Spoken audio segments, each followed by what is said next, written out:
We still have to talk about immigration, deportation. We can't be distracted by everything else. But the Obama stuff does matter. This scandal was huge. Lee Smith joins us. Josh Hammer tells us, can we even go after Obama for all that? All that's coming up on I'm Right.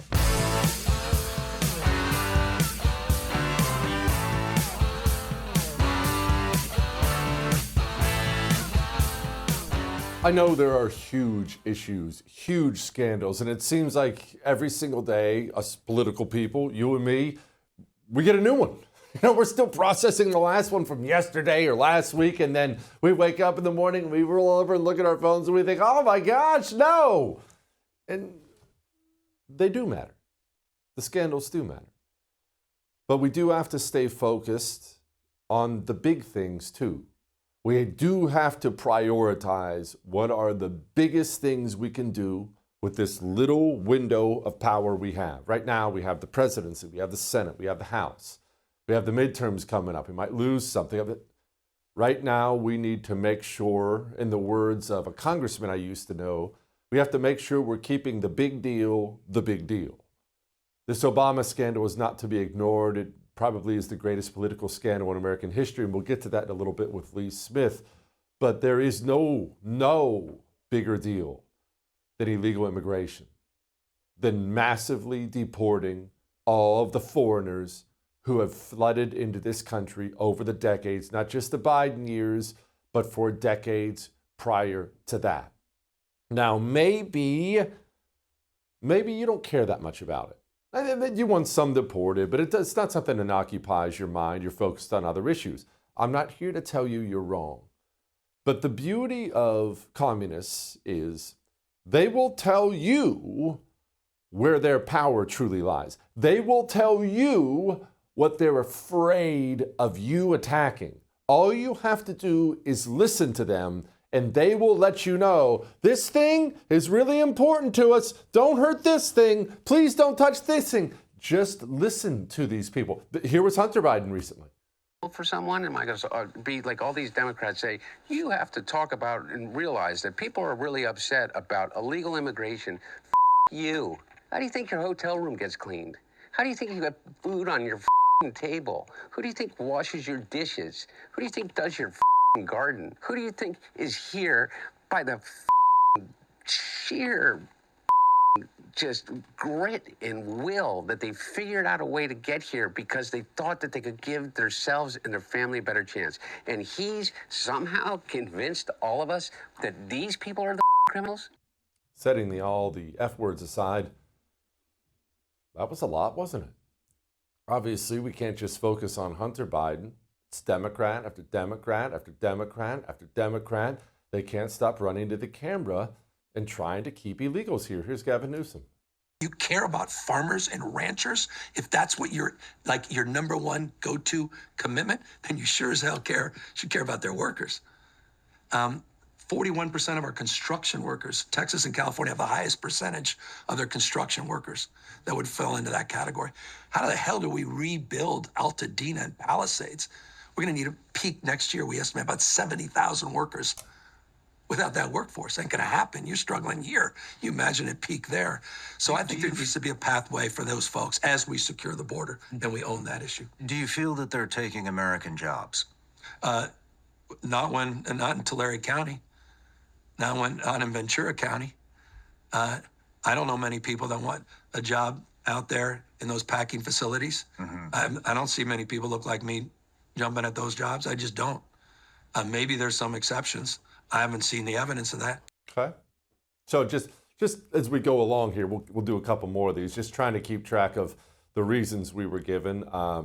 Picking the strawberries. You don't want to have to pick strawberries, do you? Gavin Newsom switched to make it about the California wildfires. If you don't want the illegals here, then you don't want them to rebuild. That was odd. Sometimes they just go for flat out threatening the ICE agents and forcing it. Quite a move for the mayor of Los Angeles. Says that his agents, some of them fear that their families will be retaliated against, and that's why they are covering their faces, that they do wear markings for the agencies that they work with. How do you respond? Well, first of all, let me just tell you that the masked men are not from Los Angeles. And so how their families could be retaliated against. And then what is that to say to local law enforcement, the Los Angeles Police Department, none of whom are ever masked, who always identify themselves and even hand someone a business card. So that makes absolutely no sense at all. And I don't know, but I have a hard time believing that the woman selling pineapples on the corner is going to attack an ICE agent. And then when he says that there's identification, the problem is many of these men are in plain clothes with vests on that say police. It looks like something that they could have gotten online. Okay. We'll stop. I could do this for an hour. Why are they so passionate about this? It's not popularity. You can look at all the polls. Virtually every single one says, oh yeah, deportations are great. Deport more. This is not a winning issue for them. So why are they so incredibly passionate about it? Well, when you just accept and acknowledge the fact that all these people are soulless demon politicians, it's not that they care about the strawberries. It's not that they care about rebuilding the Palisades. It's none of that at all. Let's focus on why they truly care. Well, there is a story as old as time, and that story is evil tyrants. In any form of government, evil tyrants prefer foreigners over their citizens. Evil tyrants prefer foreigners over their citizens. Plato talked about this. That's how old this concept is. And it's a very simple concept to understand, you see. If I am an evil tyrant, then what is the true big threat to me? I'm an evil person. I'm just trying to loot and pillage a country. I'm in charge of that country. What is the true threat? Who is most likely to rise up and stop me? The patriotic citizens of whatever country I'm pillaging.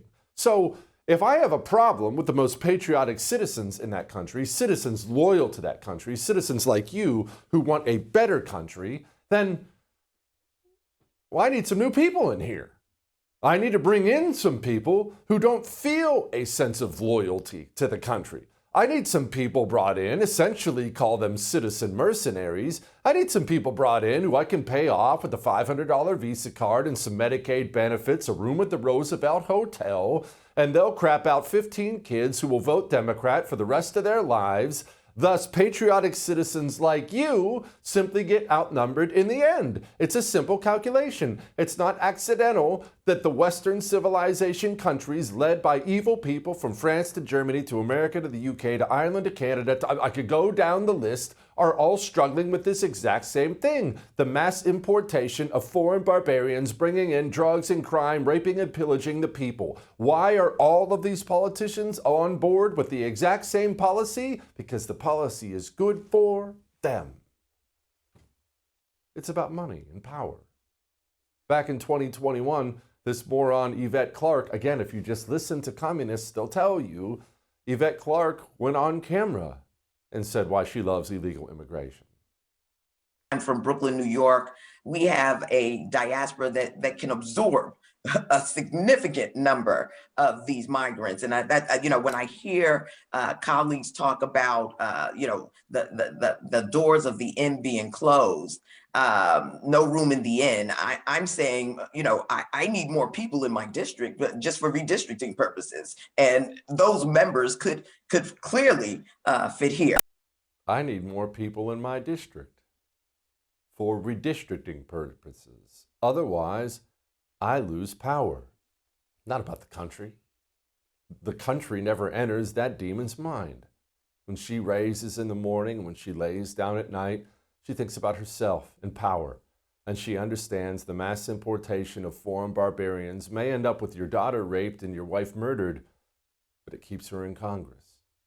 That's why Chuck Schumer got up and said this. Now more than ever, we're short of workers. We have a population that is not reproducing it on its own with the same level that it used to. The only way we're going to have a great future in America is if we welcome and embrace immigrants, the dreamers, and all of them, because our ultimate goal is to help the dreamers, but get a path to citizenship for all 11 million or however many undocumented there are here. Just listen when they talk. They will tell you the game. And before I let you go, before we move on, we're not done here, but we have a big show for you. Do keep in mind that it's not just Democrats that believe in flooding this country with foreign barbarians, giving them amnesty. We still have foxes in our own henhouse. We still have people inside the GOP today pushing for amnesty. Here's Maria Salazar of Florida, who needs a primary. If you are undocumented and you have been in the country for more than 5 years, you do not have a criminal record. You're working and paying taxes. You can come out of the shadows with no fear and apply for the dignity status.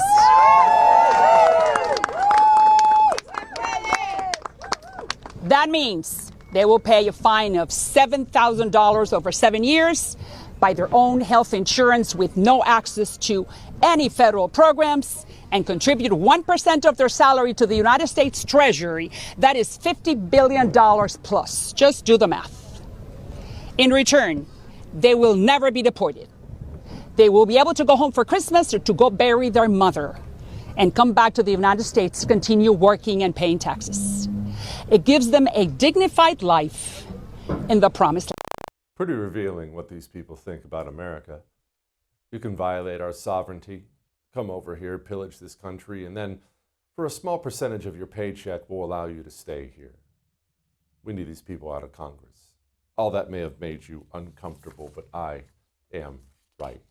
We have a gigantic show for you. This Russian situation with Obama is a really, really, really big deal. Lee Smith is all over it, and we will talk to him in a moment. Before we talk to Lee Smith, let's make sure you are full of pep and energy and ready to tackle the problems of every single day. I get emails from people all the time talking to me about chalk, thanking me for telling them about chalk. Chalk is natural herbal supplements. They are hardcore anti-communists, and they have completely changed my life. A male vitality stack from chalk or a female vitality stack will change your life. Massive increase in your energy, in your focus. You sleep better. You wake up better. Life is better. Go get a subscription. Chalk.com/JesseTV will save you a fortune. You are a month or two away from thanking me too. We'll be back.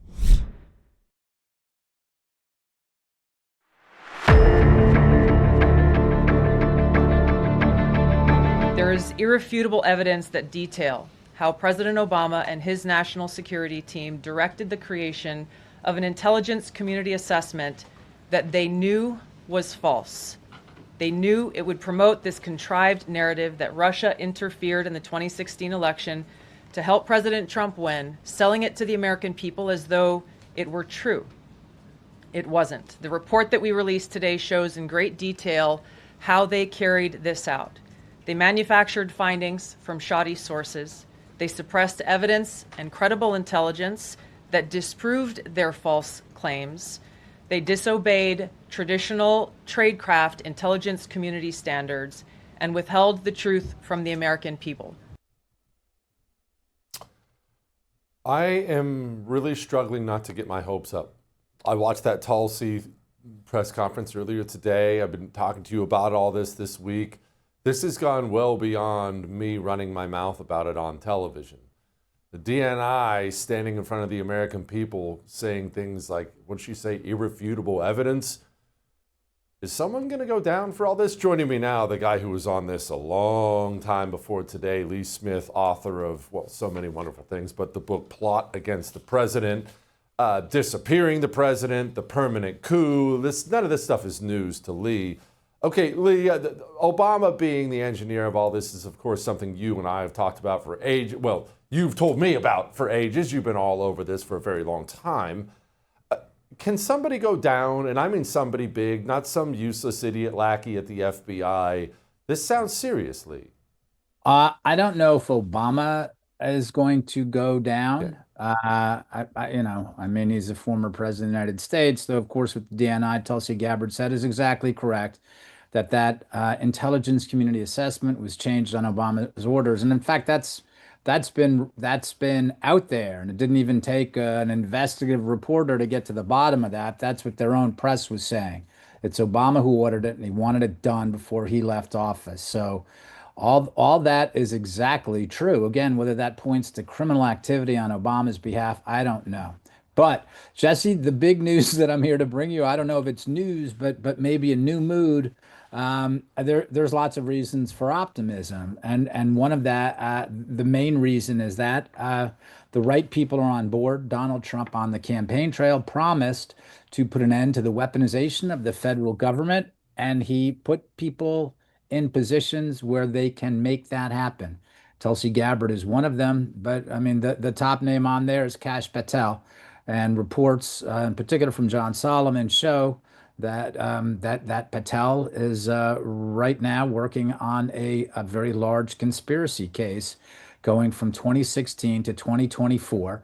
And I want to remind people, when Kash Patel was lead investigator for Devin Nunes's House Intelligence Committee, they made several referrals to the DOJ in April 2019, and one of those referrals included a large conspiracy case. Now, one of the good things about the conspiracy case, I don't want to get too far into details, not being a lawyer, but my understanding is that one of the important things about a conspiracy case is there's lots of different things in there that would allow you to get around statute of limitations.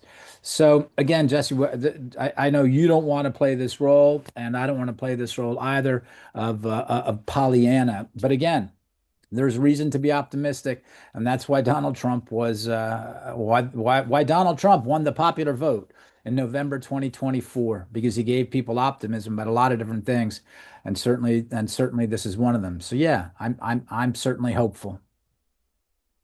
Okay, Lee, I'm going to ask you something. It may sound a little odd, but I'm asking this because you're an expert on this stuff, and I am not. You've written books on it. You've been talking about it for a very long time. Barack Obama, post-election, okay, so they've lost.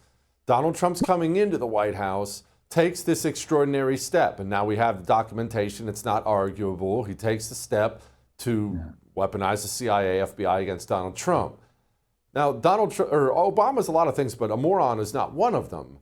How could he ever imagine that he wouldn't eventually get caught for this when he's about to lose power? It's not like he's doing this when he just won an election. Donald Trump just won the election. Why would you take a step like that?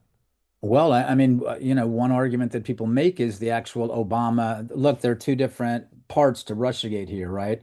There's the part before the election, and what we're looking at is a Hillary Clinton campaign dirty trick, vilifying Trump as a Russian agent. The real problem there is that the FBI used that allegation to spy on the Trump campaign. So that's the real problem there. Not a dirty trick in the campaign. It's rotten, nasty, but nothing worse than what LBJ might have done. The real problem happens after the election when Barack Obama takes control of it. So arguably one of the things that Obama was doing with that operation was covering up the FBI spying on the Trump campaign. And look, Barack Obama and Barack Obama associates and affiliates kept Donald Trump tied down during the entirety of his first term. Joe Biden won in 2020. Had Donald Trump not been elected in 2024, Jesse, Barack Obama's gamble would have paid off richly, right? He got away with all this stuff and no one was ever the wiser for it. There were a bunch of clowns like Lee Smith, driving their family up the wall by writing 3 books about this over the course of 5 years. But aside from conspiracy theorist lunatics like Lee Smith and his friend Jesse Kelly, whom he talks about this nonsense with on TV, no one believes it. No serious people believe it. Barack Obama, there was never a scandal in his administration. Deal with the facts. That would have been the case. And that's why you see the press losing their minds right now. And that's why you see the Obama office releasing a statement regarding Trump, what they call Trump's bizarre allegations. So Obama very nearly got away with it. And again, I'm optimistic, but there are no charges yet, right? Again, there are criminal referrals. There is reportedly an investigation underway, but there's still a ways to go before we see whether or not Barack Obama and Barack Obama aides will be held responsible for what they did Again, what Kash Patel is looking at is 2016 to 2024. Lee, what did John Brennan do? You know more about this than anybody. What did he actually do? Director of Central Intelligence Agency shouldn't even be operating domestically, but all that aside, what did he do? Well, I mean, there's something, I wrote a piece about this last week for Tablet. He did something. There was something, this is actually important, you know, for everything that Brennan and other intelligence chiefs said about all of the intelligence that they were getting regarding what Russia was doing with Trump officials. There was only one genuine piece of Russian intelligence that the CIA, that U.S. spy agencies picked up regarding Trump and Russia, and that was this. The Russians understood, because they'd been hacking the emails of Clinton associates, the Russians understood that Hillary Clinton had part of Hillary Clinton's 2016 campaign was to frame Trump as a Russian agent. So the Russians were aware of this. When this intelligence came in to the CIA, it came in from an allied service. When it came to the CIA, Brennan was supposed to spread the word that this happened. According to John Durham's report, it seems that John Brennan, or someone close to John Brennan, buried this information. And so that could get Brennan in quite a bit of trouble. This is known as the Clinton Plan intelligence. And it appears that Brennan might have buried that intelligence, and he might have tampered with evidence. So I think that this is something that people will be looking at DOJ, at the FBI. And this may be one reason why John Brennan was referred by CIA Director John Ratcliffe to Director Kash Patel for an investigation. Is there somebody, I mean, the Brennans, the Clappers, the Comeys, the Obamas, these are big names that most people, I mean, anyone who reads Lee Smith is going to know these names. Is there another name, because there usually is a name behind the name, who's doing a lot of evil deeds? Anita Dunn is one of these type of people. Is there a name behind the name that we should be talking about more, who has their fingerprints all over this? Very good question. I would say, and you know, some people have reported on this guy, but this was a powerful official at Obama's DOJ, a man named David Loffman. And David Loffman was responsible, or David Loffman was part of the driving force in the Crossfire Hurricane investigation, which was investigating Trump aides, Michael Flynn, George Papadopoulos, Carter Page, Paul Manafort, and another Trump aide. And so it was David Loffman who was using the FARA statute to target Trump aides. So I think David Loffman is probably a name that people should be aware of, and should be checking out. Weirdly, David Loffman was also part of the attack on Brett Kavanaugh. So Loffman is a name that Americans should be aware of. Another one of these communist henchmen who goes in there and does what he does. Lee, as always, thank you, brother. I appreciate you. There's always one of those guys. That's why I asked him. You know, we know the headliners, but there's always one of these communist menaces. They don't want to be on TV. They don't ever rise to the top, but they're behind the scenes doing their evil things. And what a shock that he was involved in the Kavanaugh thing, too. That's why I asked it. I'm shocked that you have anything other than Pure Talk. That's what I'm shocked about. Maybe you have Verizon for your cell phone. Maybe you have AT&T or T-Mobile. But that's only because you don't understand Pure Talk. You see, Pure Talk will save you a fortune. Maybe it's just monetary. They'll save you a fortune. When I switched from T-Mobile to Pure Talk, my bill got cut in half, clean in two. Pure Talk is the patriotic cell phone company. Their CEO is a Vietnam veteran. They're so passionate about America, they give back to veterans. That's their focus. They hire Americans. Does American jobs, does that interest you? Pure Talk does that. Oh, but Jesse, I can't afford to drop calls. Pure Talk's on the same network. I'm not asking you to switch to some fly-by-night cell phone company. Switch to Pure Talk.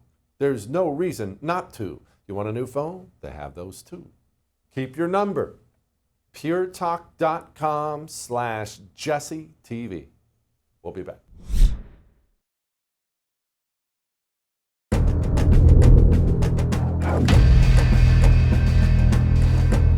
this new information implicates former President Obama in criminal behavior? We have referred and will continue to refer all of these documents to the Department of Justice and the FBI to investigate the criminal implications of this. For even former The President evidence, Obama? correct. The evidence that we have found and that we have released directly point to President Obama leading the manufacturing of this intelligence assessment. There are multiple pieces of evidence and intelligence that confirm that fact. Okay. Well, that's really bad. And this, as we've talked about, has gone to a different level here. It's one thing for you and me to sit and talk about it. It's another thing entirely for the paperwork itself to land on Pam Bondi's desk. But, as I've told you over and over again, these people have to go to prison, but I'm not telling you they will. Powerful people oftentimes don't go down. Let's see what Josh has to say. Joining me now, my friend Josh Hammer, host of the Josh Hammer Show. Josh, let's start with Barack Obama himself, and then we'll move on to the other things. Barack Obama needs to go to prison for this, but I'm also not naive. Can he go to prison for this? Jesse, I want to be told that he can. I also think that Barack Obama's personal activity in the Russia collusion delusion is irrefutable and undeniable, as many like Lee Smith have been saying for many, many years. And now Tulsi Gabbard is finally revealing, for all to see, and with this tremendous public service of the declassification. But I do not see it happening unless there is something glaring that I am missing. And I don't think that I'm missing anything quite that glaring. This is a pretty straightforward application of the U.S. Supreme Court case that just came down this past summer. We just did this idea of trying to prosecute a former president. In that case, it was President Donald J. Trump. We got to the Supreme Court. We had the case Trump versus the United States. The court, as many of us predicted, kind of gives us this multi-layered tier of presidential conduct. But the court said very clearly that there is absolute immunity from future criminal prosecution for any actions that were taken in office for core presidential activity. And no matter how egregious the underlying conduct is here, and it is deeply, deeply offensive and egregious, it is nonetheless core presidential activity. I hate to say it because it involves the direction of the IC, of the intelligence community, the CIA, the FBI, NSA. I mean, this is bread and butter Article 2 presidential power type stuff. So I'm open to the other arguments. I would love to be proven wrong, but I tend to be a realist about these things, and I love to give people false hope, so I just don't see it happening, unfortunately. No, I love that you're a realist, Josh. I do. Let me play the very uneducated, angry citizen, and I don't have to play that. That's exactly what I am. So you are telling me that a president is allowed to create false information using the Central Intelligence Agency, attack his political opponents with that, and he still has immunity from doing that?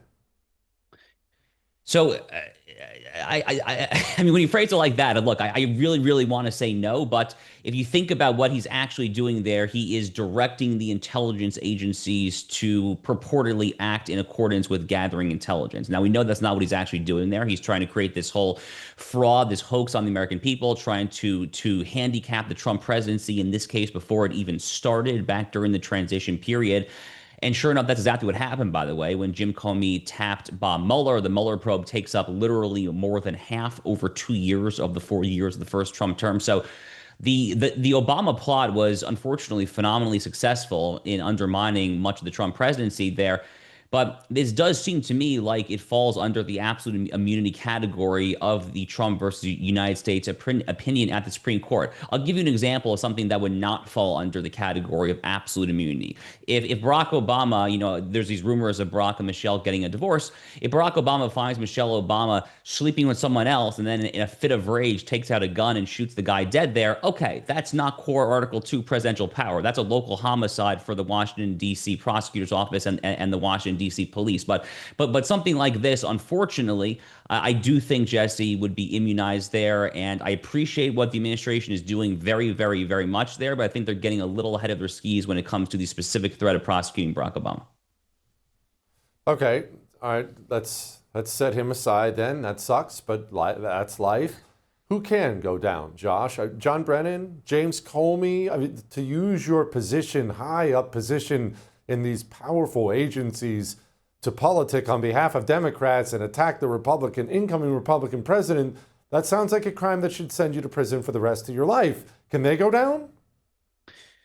So look, I mean, I'm the lawyer, right? So I'll play the part of lawyer. I mean, here's how it works. When someone does something really, really bad, you still need a specific statute that outlines what that person did wrong. And it has to be within the period of the statute of limitations. The statute of limitations cannot have expired, unless of course you're Alvin Bragg, and then you somehow find a way to get over the 5-year statute of limitations for the misdemeanor there, and then the ridiculous Stormy Daniels prosecution. So there are some very creative ways here, and we can talk about that a little bit more if you want to. But, Jesse, upon looking here, I haven't necessarily seen Pam Bondi, the DOJ, outline what their theory of the case is yet. That's probably because I'm not sure they have one yet. This is very much a new unfolding situation there. There are a few possible statutes that come to mind. There's 18 U.S. Code Section 242, which is a federal criminal conspiracy to deprive constitutional rights. That has, I believe, a 5-year or at most a 7-year statute of limitations, but I believe it's a 5-year statute of limitations. There's the Espionage Act, I guess, in theory. I mean, that is what the Democrat lawfare complex used against Donald Trump in the Mar-a-Lago classified documents case. It's a very, very sloppy fit here. There's seditious conspiracy. I mean, conspiracy to literally commit treason, which is basically what Tulsi Gabbard and Donald Trump himself are saying there. I think that also has a 5 to 7 year statute of limitations there. So you would have to start to get a little creative here when it comes to trying to start the tolling of the statute of limitations at a later date. I don't pretend to know exactly how that would work, but that's the kind of thing that you would basically have to do. So it's possible, but I think that there are potentially glaring statute of limitations problems, which makes sense, frankly, given that we're talking about conduct that took place at this point almost a decade ago. What about jurisdiction, Josh? Everybody and their brother knows a Democrat cannot be convicted of anything in Washington, D.C. because it's only communists who live there, therefore only communists in the jury pool. John Solomon and others have said this case could very well be moved to Florida. What say you? Well, there's no reason in theory why it couldn't be moved out of Washington, D.C. I can't necessarily think of a reason why it has to necessarily be in Washington, D.C., but yeah, he's right. John Solomon is right that assuming that you have a case, assuming that you've somehow managed to solve the statute of limitations problem, you found a statute that fits the crime there, and we've dot all the I's and crossed all those T's, then yeah, it's entirely possible that a jury pool could basically sink this before it even gets going there. That's always an issue, of course, when it comes to these blue city jurisdictions there. Look, Jesse, I guess kind of zooming out here, it's very frustrating because I want to say that what I really feel, which is that this was treason. I mean, this was horrific behavior, and it is loathsome. It is offensive to me as an American citizen, as an American patriot. It is deeply offensive that there has not been a smidgen of justice other than the former FBI attorney Kevin Kleinsmith, who forged a FISA surveillance warrant to spy on Carter Page. He's the only one who's paid any price, and he just had 12 months probation and 400 hours of community service. So he got absolutely nothing. So I hate the fact that none of these people are doing perp walks and handcuffs and serving time behind bars. But again, I have to play the part of lawyer here, and it's tough. It's an uphill slog, honestly. All right. Does Pam Bondi have the chops to try this case, or is she going to have to go special counsel? This seems to me like it would be a good fit for special counsel. If the DNI Tulsi Gabbard is as serious as she seems to be about all the declassifications, which we've seen a lot of this thus far, it kind of corroborates much of what we've already known for years about the extent to which John Brennan and others were involved there. And this really is, indeed, this is one of the biggest scandals in modern American political history there. It is absolutely the kind of situation where a special counsel would be called for. Now, it's worth noting, and I'll just flag it, that we've kind of sort of already been down this road before. It was the Durham probe. This was back when the former U.S. Attorney for Connecticut, John Durham, when he was called in to be a special counsel to do exactly this back during the first Trump term. And ultimately, John Durham came back with a conclusion that was basically a lame duck, where he didn't actually end up recommending any specific criminal prosecution. So there's a potential risk here of deja vu. You know, the great New York Yankees catcher Yogi Berra might have called it deja vu all over again. But there have been new developments between the Durham probe and now when it comes to what Tulsi has declassified. So I think that's probably the way to go here. But again, I'm very hesitant to get the people's hopes up there because we have kind of tried this already with the Durham probe, and the Durham probe was basically a big fat nothing burger, unfortunately. Okay, final one. Adam Schiff, is he going down for mortgage fraud, or is this more wishful thinking? Okay, so that is probably the highest probability item here. I'm not going to confidently predict that he is, but there is no real kind of glaring kind of structural legal issue that leaps off the page there. There's not a Trump versus United States Supreme Court opinion on presidential immunity. There's no kind of glaring statute of limitations problem there. At that point, you're kind of getting into a factual dispute. May the best lawyer win. Pound the table, convince the jury, that sort of thing. So that's the kind of courtroom drama that I love, that you love, that we all love there. That strikes me as a much higher probability, frankly, if I'm just being very realistic, than what else we're talking about here. He's the host of the Josh Hammer Show. If you want more of this stuff, thank you, brother. I appreciate you. That sucks. I'm not surprised. I told you. They need to go down. That doesn't mean they're going to go down. We'll see. Fingers crossed. I'm always ready to be surprised. I'm surprised at how good olive oil can be. I'll tell you that. That surprises me.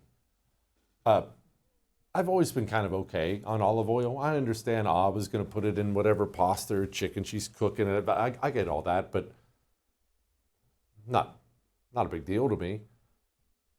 I didn't realize all of our olive oil was old. No one thinks about that. The olive oil you buy in the grocery store is months old, sometimes years old. That's not good.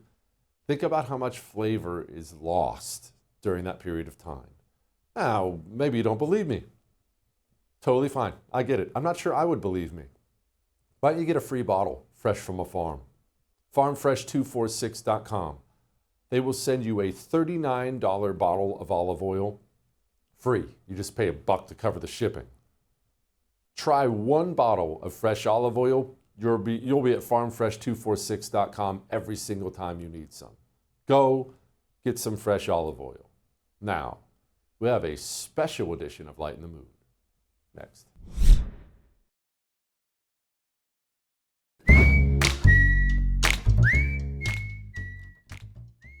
Have you ever heard of Cart Narcs? Look, I do the same thing you do. When I'm killing time, I'm in an airport, maybe I'm in bed. You shouldn't do this before bed, but I do it. I go scrolling on social media and look for something that entertains me, right? So, Cart Narcs. You know this is a passion of mine. I've told you before, I'm not even really joking, that if you could automatically deport every human being who doesn't put their cart back, the country would increase, it would be better exponentially. Just because it tells you, it's revealing of how you look at yourself and your place in the world. Well, we have Agent Sebastian with us now. Cart Narcs is his baby. He's the founder of it. And I'm dying to talk to him. Before we get to him, though, in case you're wondering, maybe you haven't seen it, they expose these people. Here it is. Oh, look at that. A half curbing. That's not where the carts go, sir. Well, you should, because they want. Shut your mouth, punk. What does the sign say at the cart return? Please return carts here. Yeah, and the cart's right there. But it doesn't say please return carts there. You're getting a hood magnet to shame, sir. Now, sir. Well, as soon as you return your cart. Would you like a magnet instead? Now, sir. Get your off my car! As soon as you take your cart. Get the out of here, mother. Why are you Get the out of here! I'll beat your. Sir, no, you won't. Look at yourself. Who's carrying Carabelle alive? Look, sir. Sir, let me give you two because you're being such an angry bones. Where'd that flag go? You know what he's getting? This guy is so angry. He's getting double magnets and the flag. Watch out behind you, sir. What a jerk face. Joining me now, Agent Sebastian, the founder of Cart Narcs. Okay, Sebastian, I have to know how you even came up with this concept. Well, it is surprisingly dull, quite frankly. Was me and a friend talking in the office, and we were just asked the question: why don't people do this? What's their problem? And people have been asking this question for decades. I'm not original in that thought, but what I did was I went out and asked people. I just walked up to people, didn't have the vest or the uniform or the magnets or any of that stuff. And I just asked people, and immediately I got violence, all the excuses in the book. People were angry at me, really angry at themselves. Spoiler alert. And so from there, I just kind of said, well, okay, obviously there's something here. There's something ridiculous going on with these people. And I just kind of thought to myself, well, what if that, then what else? The type of person who would do this, there'd be an agency, and one thing led to another, and that's where we are today.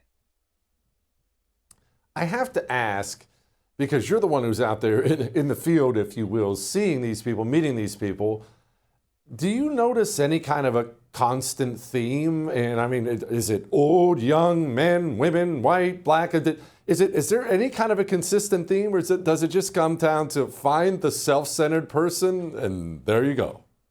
Well, you're right. You're right to an extent there. It really doesn't matter age, sex, race, socioeconomic, as far as the people who will leave them out. That's across the board. However, the people who were willing to fight me, and what you're kind of seeing here, this guy didn't specifically attack me, but the guy previously did. The guys who are willing to fight me are, number one, guys. And number two, they tend to be like 35 to 55, middle-aged guys who are willing to throw down over a shopping cart. And I think it has to do with they're now at the point in their life where they're the boss. Because I'll go up to like 18, 19, 20-year-olds, and they're usually just like, oh, okay. But those older guys will want to battle. And I think it has to do with, they don't want to hear it from me, some dweeb in a vest. Have you been physically attacked? Surely one of these guys is as big of a nut job to actually throw a swing or something at you. A lot have tried, even more have promised. But what I tell people is it's really easy not to get in a fight in life in general. Just don't get in a fight. Don't be within arm and fist distance of a person, which is only 3 or 4 feet. And so then when people say, oh, you're a wuss, you won't fight. And I'm like, well, yeah, that's the whole point. The point of Cart Narcs is not to get in parking lot fights. It is to get people to behave in a civil manner. And again, that's why I say use your words. Don't fight over this stuff. Try to talk through your problems. But unfortunately, some people just don't want to do that. So how long have you been doing this exactly? And I'm asking really, how long do you intend to do this? Because I geek out on these. I find them to be so hilarious. And every time I see some guy losing his temper, I'll be honest, I worry about your safety a little bit. There's so many psychos out there now. Somebody pulls out a knife or something like that. Well, that's a fair question. I'm coming up on 7 years, part-time as a hobby or whatever. And people have pulled knives. They've pulled guns, pepper spray, tasers, all that stuff, besides fists and all that other stuff, and throwing stuff, drinks or whatever at me. And yeah, everybody, no matter what you're doing, especially in something that's a physical danger to yourself, there's a retirement age. I don't know what that is yet. Hopefully I'm not forced into retirement via injury, but I do have no plans to stop as of yet. How do you keep your cool when you're getting cussed at like that? When you called him, I'll be honest, maybe the funniest part was when you called him a lazy bones. It makes me burst out laughing every time. I've seen that clip 10 times. That just murders me. Well, I think it's my natural demeanor is I'm just a calm, rational person in general.